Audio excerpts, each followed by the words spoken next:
Me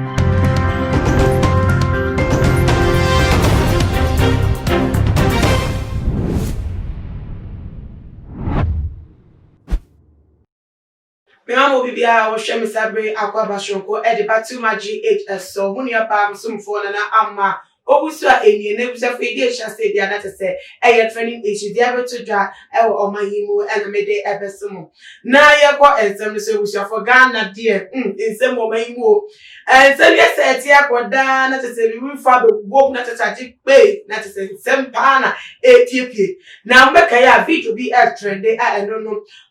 enyutuni tese woto nyame ewo enyum Joyce blessing wo kra mic ma wo raise nyuma tese wa fa no boko wo tutin se ohuma ba aka kuma aka eye nkofa wodo o metwehye wo yes wo ranyu no makomu ana tese wo ba anyutuni ono so agi ni timpa oba Cecelia Marfo so pa state news na tese state this wo ba ye no kwa your fast to the J mic no edify Joyce blessing sem ene sem ka tu eche na tese abeke ha aye SMP anko for ebi ekase ye Cecelia Marfo kwa ofa so yes ade no twa kwan musa ade enye kra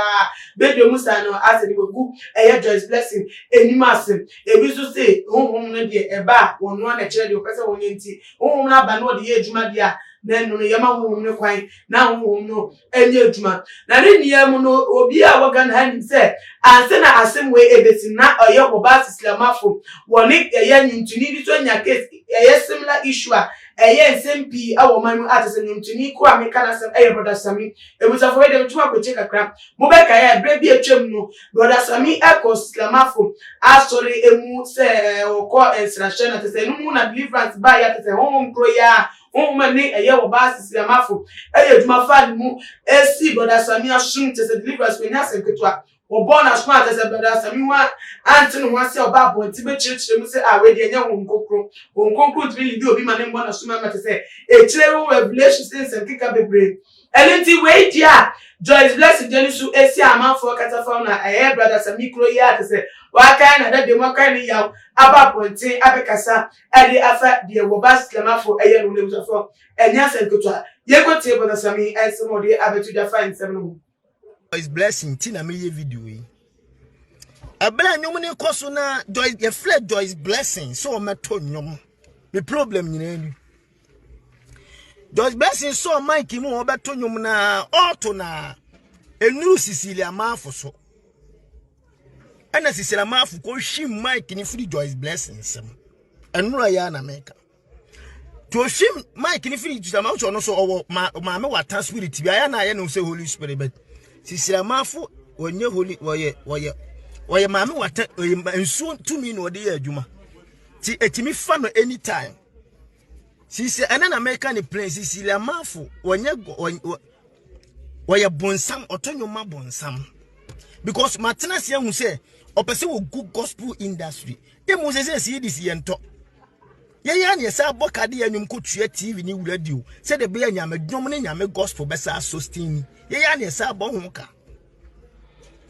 matena se hu se ga ne pese ogu gospel na nimase obeso ode ye to fom esan se ye ma me bi me pese me boni di bi odi kan ye ni bi ana me brother Sammy osa ye mi bi ko hu se I am the champion. I am the champion. Obobo masum woni pam titi mi chemi obi anka metimi dia kokko to metimi dia fan tsem bebre betima anka na nipa sa be di matem na nura die na meka si asem so Joyce blessing to jom rade Joyce to nyum nipa esu enipa ni adi nya me fie anyom to ni nuru Cecelia Marfo so awanu ko shi mic ni nipa domo nipa be more than 1000 ko shi mic na free Joyce blessing sem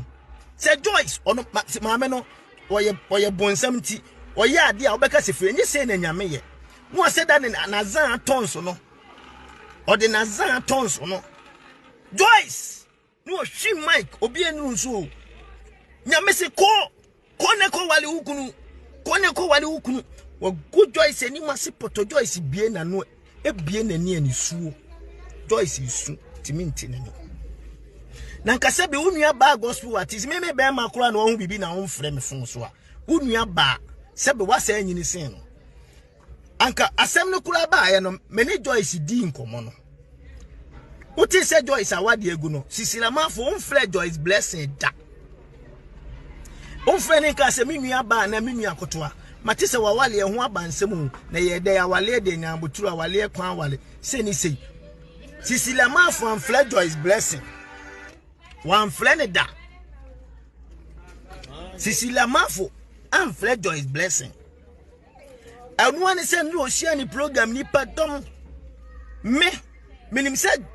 me mean Tina Cecelia Marfo bo program na because no nim say meba because Cecelia Marfo wo dum na edro na ende ne career na ende